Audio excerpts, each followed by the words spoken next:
सहनाववतु सहनौ भुनक्तु सह वीर्यं करवावहै तेजस्विनावधीतमस्तु मा विद्विषावहै। ओम शांति शांति शांति। शंकरं शंकराचार्यं केशवं बादरायणं सूत्रभाष्यकृतौ वंदे भगवन्तौ पुनः पुनः। ईश्वरो गुरुरात्मेति मूर्तिभेदविभागिने व्योमवद्व्याप्तदेहाय दक्षिणामूर्तये नमः। ओम शांति शांति शांति।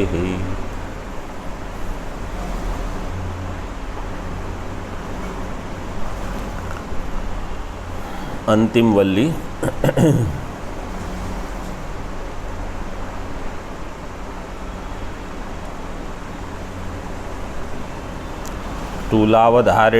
धारणेनैव मूलावधारणं वृक्षस्य क्रियते लोके।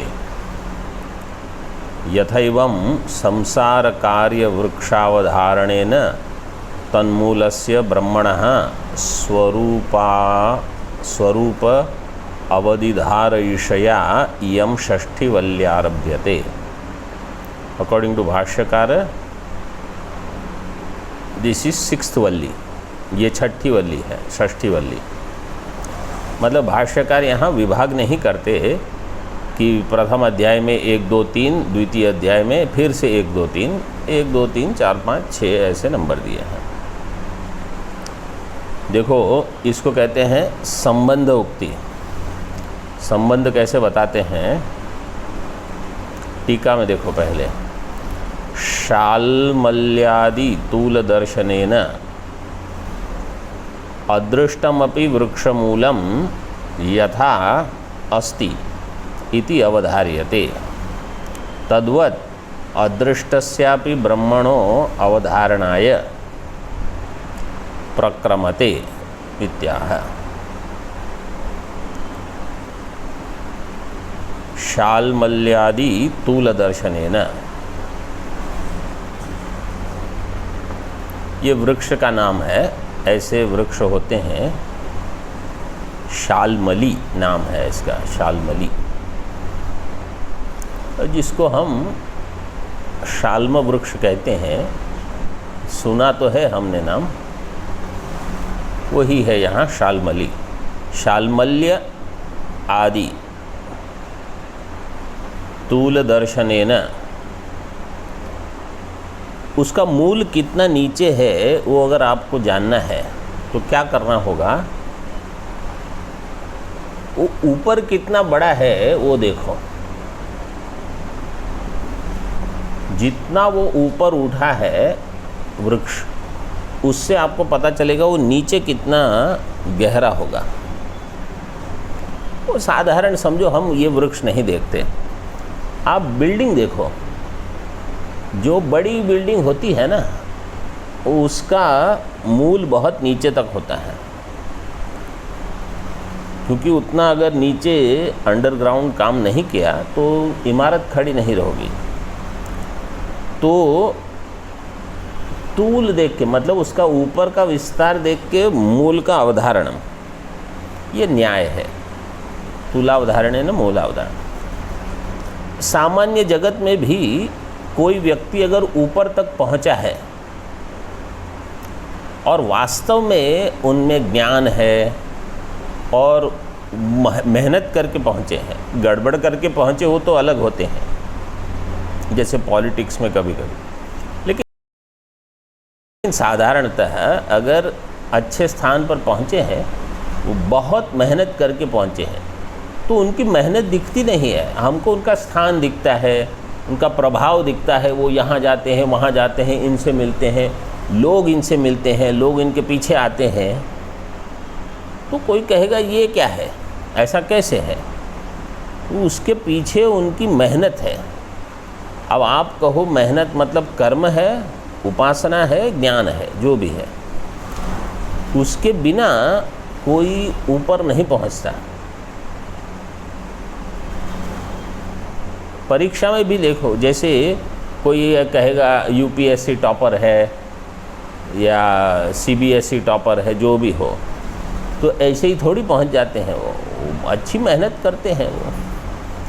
तो आपने अगर फल देखा, मतलब आप समझ सकते हो कि इन्होंने कितनी मेहनत की होगी। और अगर आप भी उसी रास्ते पर चले हो तो आपको और उसका अंदाज़ा आ जाएगा, अनुमान कर सकते हो। तो यहाँ वृक्ष का दृष्टांत देते हैं कि वृक्ष का जो मूल है वो अदृष्टमपि तूल दर्शनेन यथा अस्ति इति अवधार्यते। तूल मतलब उसका जो बाह्य विस्तार है वो देख के उसके मूल का जो कि अदृष्ट है उसका अवधारण कर सकते हो। तद्वत इसी प्रकार अदृष्टस्यापि ब्रह्मणः, ब्रह्म जो कि अदृष्ट है, अवधारणाय, अभी उसका अवधारण करना है कि ब्रह्म का विस्तार क्या है, कितना है। तो उसके लिए अभी भाष्य में कहा, वही पंक्ति दी है, तूलावधारणे नैव मूलावधारणम वृक्षस्य क्रियते लोके यथा एवं संसार कार्य वृक्ष। यहाँ वृक्ष कितना बड़ा फैला है, बोले संसार जो है वो पूरा वृक्ष है और ब्रह्म है उसका मूल। संसार कार्य वृक्ष अवधारणेन तन्मूलस्य ब्रह्मणः स्वरूप अवधिधार ईशया, अवधारण करने की इच्छा से। अवधार ईशा ये सन प्रत्यय लगा है और फिर उसमें तृतीया, अवधारण करने की इच्छा, अवधार ईशा।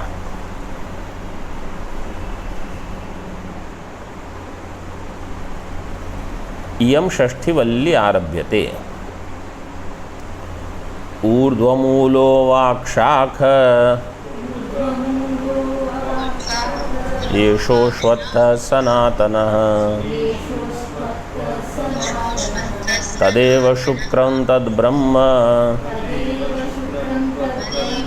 तदेवामृतमुच्यते। तस्मिन् लोकाश्रिता सर्वे तदुनात्येति कश्चन एतद्वै तत्।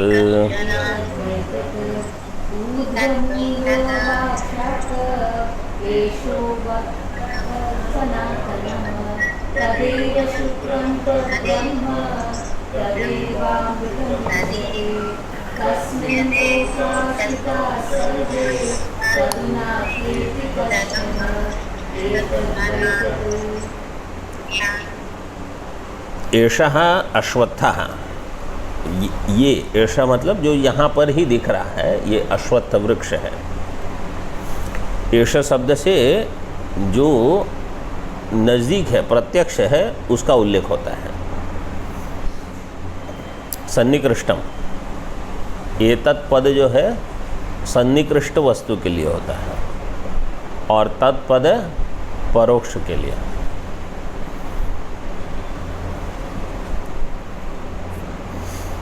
एषः अश्वत्थः, अब ये वृक्ष है वो कैसा है, अश्वत्थः सनातनः, और वो तो चिरंतन काल से है, सनातन वृक्ष है, जिसका मूल है ऊपर और शाखा है नीचे।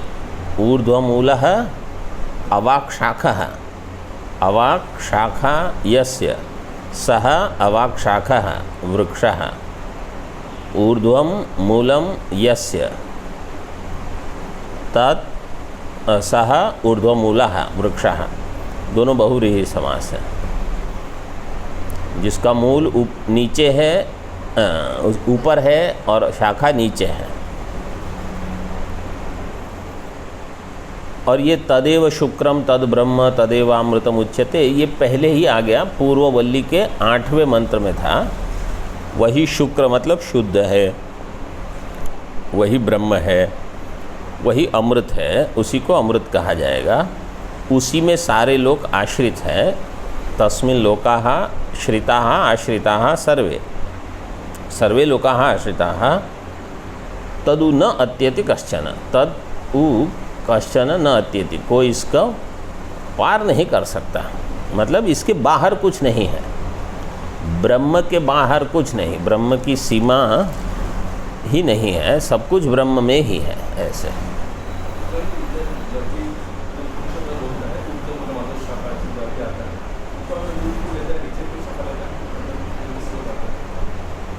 यहाँ प्रश्न ये है कि ब्रह्म में ऐसा वर्णन यहाँ संसार का क्यों किया है कि मूल ऊपर है और शाखा नीचे है। ऊपर का अर्थ है कि जो श्रेष्ठ हो, जिसको आप छू नहीं पाओ, तो हम कहते हैं ना, अरे ये बहुत ऊपर है, मतलब वहाँ तक हम नहीं पहुँच पाएंगे। और जो नीचे है वो, अरे ये तो बिल्कुल नीचे है, मतलब गिरा हुआ हो या जिसका पतन हो चुका हो या साधारण हो, उसको कहते हैं नीचे। तो संसार जो है वो पतित है ब्रह्म की अपेक्षा। कैसे? सत्ता में ब्रह्म पारमार्थिक सत्य है, संसार व्यावहारिक सत्य है। संसार में विनाशित्व, दुखित्व ये सब मिलेगा, परमात्मा में कुछ नहीं है। परमात्मा असंग है, जो असंग होता है वो ऊपर है कहा जा सकता है। ये इसको अंग्रेजी में कहते हैं अनटचेबल। अनटचेबल जो एक तो साधारण व्याख्या करते हैं कि इनको छू नहीं सकते आप, क्यों? आप मलिन हो जाओगे, इसलिए अनटचेबल। लेकिन एक तो जो असंग होता है वो भी, उसको छू कहाँ सकते आप, क्योंकि असंग है वो। और तीसरे जो ऊपर पहुँचे हुए होते हैं ना, उनको कोई छू नहीं सकता, कोई उंगली भी नहीं लगा सकता वहाँ। तो ब्रह्म ऐसा है, तो ऊपर कहा गया। और बाकी नीचे सब समझ गए।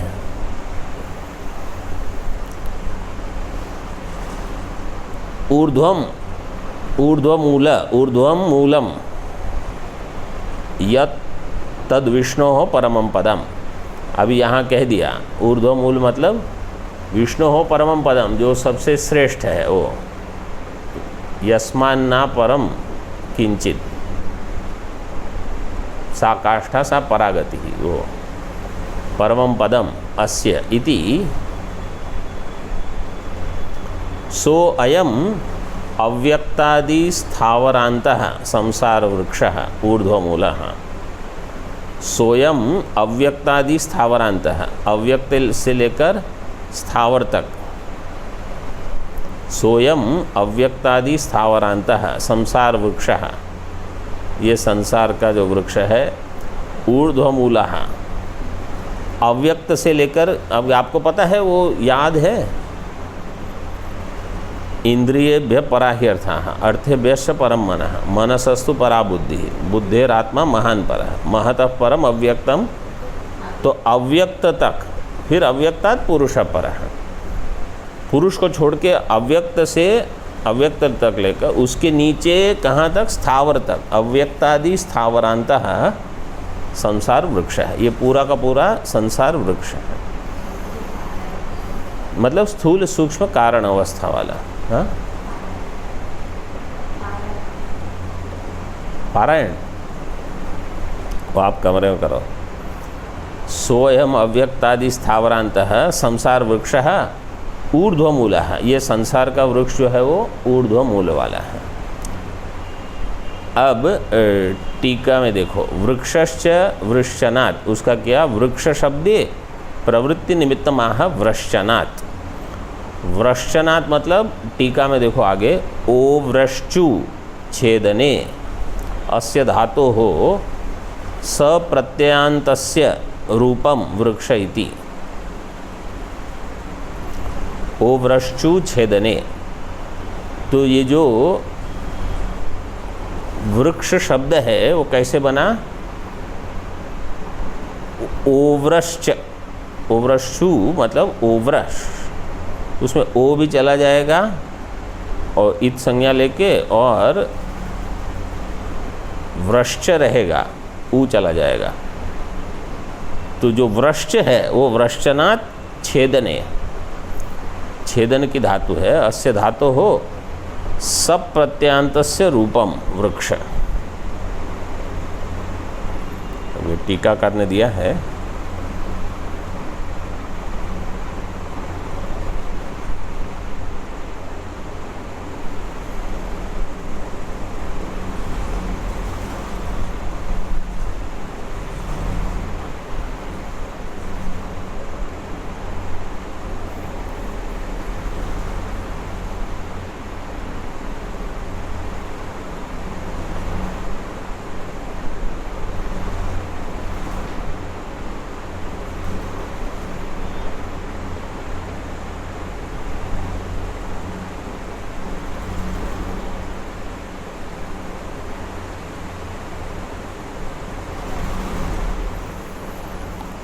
यहाँ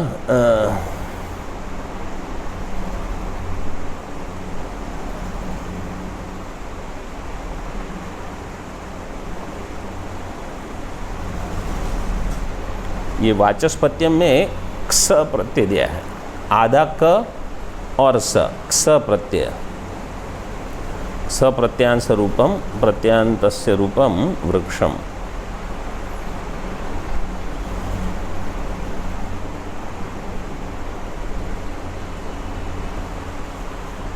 तो ये जो वृक्ष का धातु जो है उसका अर्थ क्या है? वृक्षनाद। वृक्षनाद मतलब उसका छेदन करना, उसको काटना है। जो काटा जाता है वो है वृक्ष। व्युत्पत्ति अर्थ क्या बना? जो काटा जाएगा उसको कहा जाएगा वृक्ष। हम ऐसा समझते हैं कि नहीं पेड़ को मत काटो ये वो, लेकिन वृक्ष की जो परिभाषा है वो यही है कि जो काटा जाएगा। मतलब एक न एक दिन इसको काटना है, या तो शाखाएं कटेगी और मूल फिर कटेगा, कभी न कभी तो कटना ही है, इसको छेदन होगा इसका।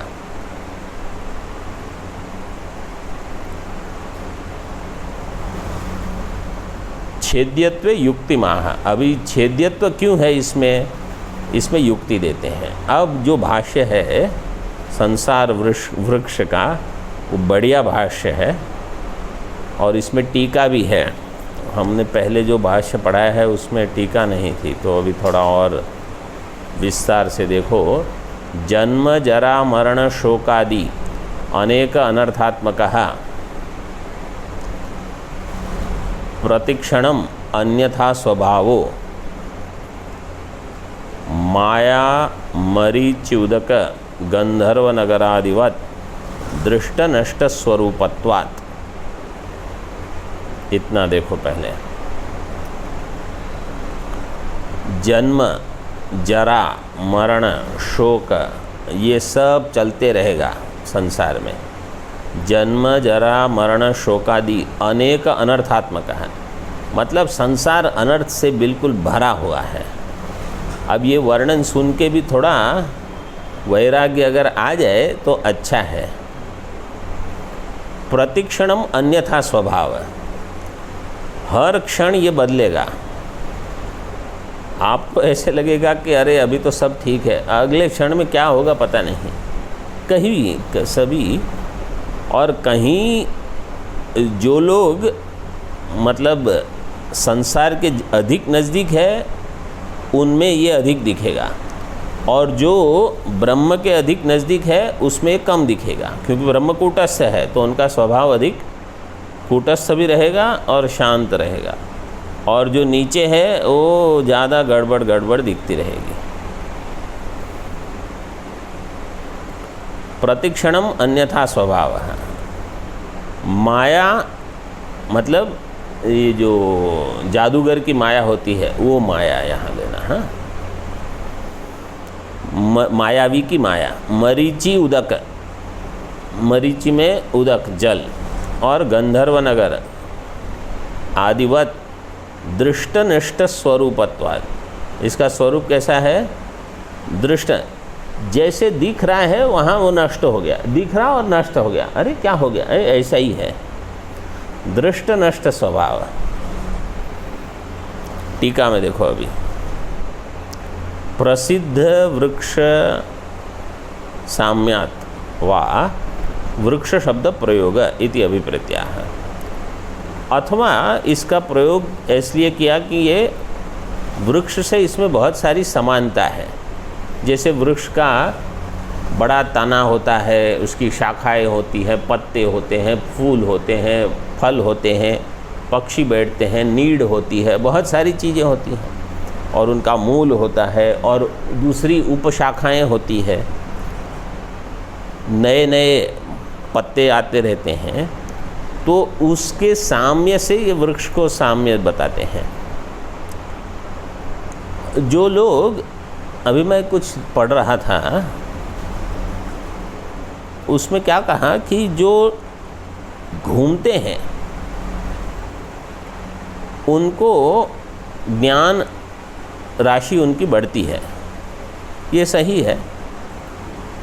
और एक जगह रहते हैं ना जो, उनको ज्ञान राशि तो अधिक हो कि नहीं, लेकिन मन संकुचित हो जाता है, मन ज़्यादा आप और कुछ देख नहीं, समझ नहीं पाते। तो यहाँ जो ये साम्य का दृष्टांत दिया है कि संसार में अगर आप घूमते हो, देखते हो, तो आपको लगेगा कि इतनी सारी चीज़ें हैं कि पूछो मत, बहुत प्रकार की चीज़ें होती हैं। जैसे कभी समझो आप हिमालय में थोड़ा और आगे ऊपर चले जाओ और कुछ देखो, वो चीज़ आपको और कहीं नहीं दिखेगी। और कोई चीज़ समझो आप कहीं दक्षिण में चले गए या पूर्व दिशा में चले गए, नॉर्थ ईस्ट, जहाँ वहाँ जो दिखेगा आपको और कहीं नहीं दिखेगा। मैं केवल भारत के अंदर बात कर रहा हूँ, और बाहर गए आप विदेश में तो भी आपको बहुत चीज़ें दिखेगी, बोले आप कल्पना भी नहीं कर सकते कि ये सब चीज़ हो सकती है। तो संसार में बहुत सारी चीज़ें हैं, इतनी है कि हमको अंदाज़ा ही न लगे। और नया नया जो अब जनरेशन जिसको कहते हैं, नई पीढ़ी, उनकी सोच भी एकदम अलग अलग होती है। हमेशा बहुत चीज़ देख सकते हो आप, जो जिनको आप कहो कि सक्सेस, किसी को हमेशा सक्सेस नहीं रहती। और अगर आप सही समय बाहर नहीं निकल गए तो पिटाई भी आपकी बहुत होगी, ये होता है। तो जो ऊपर जाता है वो नीचे भी गिरता है, और जो ऊपर पहुंचता है उसको भी बहुत मेहनत पड़ती है, और ऐसा नहीं कि वो ऊपर ही रहेगा। जैसे सूर्य का उदय हुआ तो ऊपर जाएगा, फिर थोड़े समय बाद अस्त हो जाए। तो सामान्य जो संसार है उसमें ऊपर नीचे बहुत दिखता है। तो ये जो वृक्ष है ना, कभी बहुत सारे पत्ते, कभी पतझड़ तो सब बहुत सारा गिर जाता है, सब होता है। अवसाने च वृक्षवद अभावात्मकः, वृक्षवत जैसे ये पेड़ होता है, अवसान मतलब अंत में कैसा हो जाएगा, अभावात्मक, वहाँ कोई भाव रूप पदार्थ ही नहीं मिला। तो संसार में अंत में क्या है, बोले अभाव ही है। ऐसे कदली स्तंभवत निस्सारः, कदली का स्तंभ मतलब जो प्लांटेन होता है, आप लोग क्या बोलते हो, कदली, कला, केला जो हम बोलते हैं। कदली स्तंभवत निस्सारः, बिना कोई उसमें सार, अनेक शत पाखंड बुद्धि विकल्प आस्पदः, और अनेक शत मतलब सैकड़ों, मतलब बहुत सारे, हजारों, हंड्रेड्स, निस्सार है, उसमें कोई सार नहीं, और पाखंड बुद्धि विकल्प आस्पद। पाखंड मतलब सब जगह कुछ न कुछ गलत करके ऊपर आगे आ जाना, ऐसे इसको बोलते हैं पाखंड बुद्धि। जैसे बहुत जगह तो दिखता ही है सबकी, कुछ भी करके बस जैसे ज़मीन है कब्ज़ा जमाना है, कुछ भी करके कब्ज़ा जमा लेंगे, अथवा नौकरी है। अब क्या कहूँ, संस्था में भी कभी कभी कुछ भी करके बस आगे बढ़ जाना है तो बढ़ जाओ, ऐसे होता है।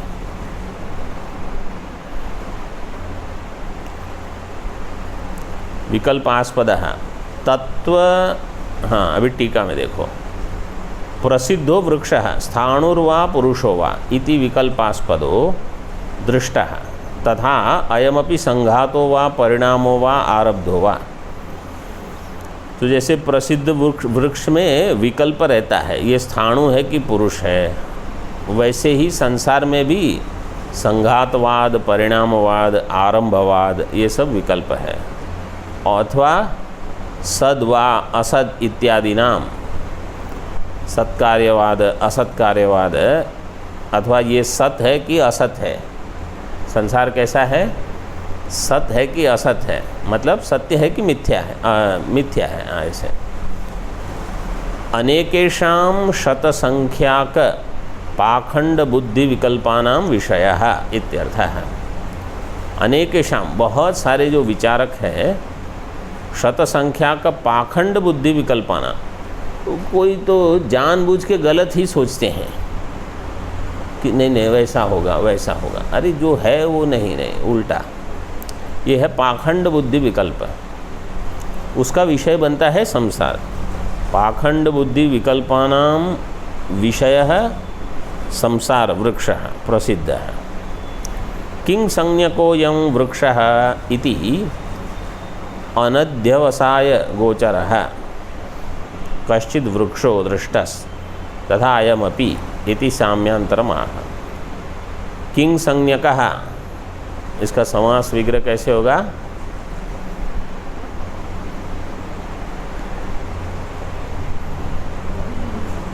किं संज्ञा यस्य सः किं संज्ञकः, बहुव्रीहि समास। अयं वृक्षः इति अनध्यवसाय गोचर। अध्यवसाय गोचर मतलब, अध्यवसाय का अर्थ क्या है, निश्चित ज्ञान होना। अनध्यवसाय मतलब उसका कोई निश्चित ही नहीं होगा कि ये कैसा है। जैसे भगवद गीता में न रूपम अस्येह तथोपलभ्यते नान्तो न चादिर न च संप्रति, इसके स्वरूप का निर्धारण नहीं कर पाओगे, ये विचित्र है। तो इसी प्रकार आपको समझ में आ जाएगा कि हमको लगता है यहाँ कुछ मिलेगा, सफलता मिलेगी, और कुछ नहीं मिल रहा। तो थोड़ी सफलता भी मिली, सुख मिला, आप समझ लो उसके साथ दुख भी आ जाएगा।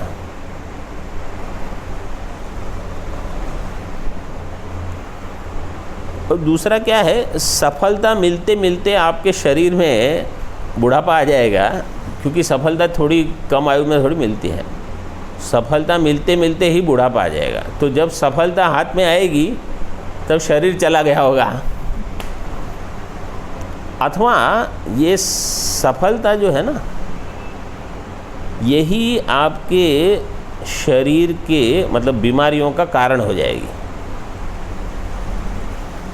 पहले सब ठीक था, सफलता है, अब उस सफलता को पकड़ के रखने के लिए शरीर छोड़ना पड़ेगा, ऐसा है। ये आप देखो, मतलब बहुत सोचना पड़ता है इन चीज़ों में, लेकिन आपको मिल जाएगी व्याप्तियाँ कि सही है, ऐसा ही है। मतलब आप संसार के पीछे पड़ो तो कुल मिला के हाथ में कुछ नहीं आएगा। इसके लिए मैं शब्द प्रयोग करता हूँ, ये ज़ीरो सम गेम, ज़ीरो सम, इसका सम, इसको सबको कुल मिलाओगे तो ज़ीरो मिल जाएगा आपको, बस मतलब कुछ नहीं मिलेगा। आपने कहा ये मिल, हाँ अगर आप ब्रह्म के पीछे पड़े तो आपको ब्रह्म मिल जाएगा, बाकी किसी के पीछे पड़ गए आपको कुछ नहीं मिलेगा। कोई भी पद प्रतिष्ठा, किसी व्यक्ति के पीछे पड़ गए समझो, आपके हाथ में कुछ नहीं आएगा, दुख ही आएगा।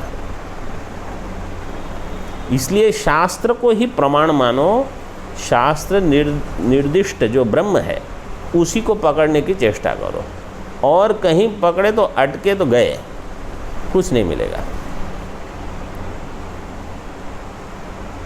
अनध्यवसाय गोचरः कश्चित वृक्षो दृष्टा, इसी प्रकार ये भी संसार भी, तथा अयमपि इति साम्यांतरम आह। अथवा जैसे तरंग होती है ना जल में, वो तरंग को पकड़ने का प्रयास करो, क्या मिलेगा? वो कुछ नहीं मिलता है। ऐसा लगता है कि हमने हमारे हाथ में कुछ आ गया, वो कुछ नहीं है। बस ये संसार, ये तो क्या है, संसार थोड़ा स्थूल दिखता है कि ये खड़ा है तो हम कुछ पकड़ेंगे। वो जल तरंग में तो सवाल ही नहीं है कि वो जा ही रहा है। भाष्य तत्व विजिज्ञासु भी अनिर्धारित इदं तत्व वेदांत निर्धारित परब्रह्म मूल सारो। तत्व जिज्ञासुओं के द्वारा इसका तत्व इदम इस प्रकार निर्धारित नहीं होगा, अनिर्धारित इदं तत्व, लेकिन वेदांत के द्वारा निर्धारित होगा। वेदांत निर्धारित परब्रह्म मूल सार, परब्रह्म मूल ही सार है जिसका, परम ब्रह्म मूलम सारः यस्य तत् सह परब्रह्म मूल सारः, वो परब्रह्म मूल सार। अविद्या काम कर्म अव्यक्त बीज प्रभवो, अविद्या काम कर्म ये अव्यक्त बीज है। अविद्या भी अव्यक्त है, काम और कर्म, कर्म से ले लो आप जो अदृष्ट उत्पन्न होता है, सारा का सारा अव्यक्त अंदर है, छिपा हुआ, क्या निकलेगा कुछ पता नहीं। मतलब आप किसी कर्म में घुसो, आपको पता नहीं है कि बाहर कहाँ निकलोगे, ये भी एक हकीकत है। बहुत जगह ऐसा हुआ है, जिसने कुछ कर्म शुरू किया उसको फायर कर दिया गया और किसी और ने पूरी क्रेडिट ले ली कि मैंने ही किया है, और सब तालियां बजाएंगे। ऐसा होता है। इनको लगा कि बहुत अपने जीवन का कुछ श्रेष्ठ नया कर्म इन्होंने शुरू किया है, उनको पता नहीं कि ये उनका अंत लाने वाला है। ऐसी चीज़ बहुत होती है।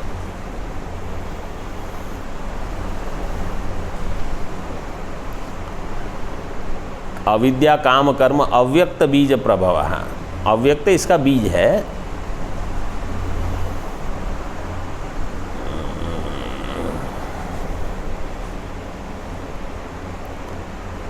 अपर ब्रह्म विज्ञान क्रिया शक्ति द्वयात्मक हिरण्यगर्भांकुरः। अपर ब्रह्म मतलब हिरण्यगर्भ है, इसको टीका में दिया है। अपर ब्रह्मणो विज्ञान क्रिया शक्ति द्वयात्मको हिरण्यगर्भः।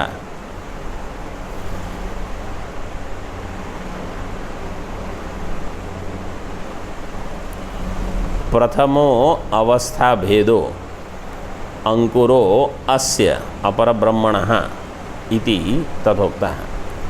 क्योंकि अपर ब्रह्मणः षष्ठी विभक्ति है, तो बाकी जो समास है ना वो प्रथमा में है, और बाकी जो संज्ञा दी है विज्ञान क्रिया शक्ति द्वयात्मकः हिरण्यगर्भः प्रथमः अवस्था भेदः अंकुरः, यहाँ तक प्रथमा में है। अस्य करके अस्य इति अपर ब्रह्मणः तथोक्तः। ये हो गया अपर ब्रह्म हिरण्यगर्भ। विज्ञान क्रिया, इसमें क्या क्या शक्ति है? विज्ञान शक्ति, क्रिया शक्ति, दोनों। इच्छा शक्ति भी बताते हैं, यहाँ दो दिए हैं। विज्ञान शक्ति मतलब अंतःकरण ले लो और ज्ञानेंद्रिय। क्रिया शक्ति मतलब प्राण और कर्मेंद्रिय। विज्ञान क्रिया शक्ति द्वयात्मको हिरण्यगर्भः प्रथमो अवस्था भेदो। पहली अवस्था, ब्रह्म से पहली जो अवस्था बनेगी वो होगी हिरण्यगर्भ।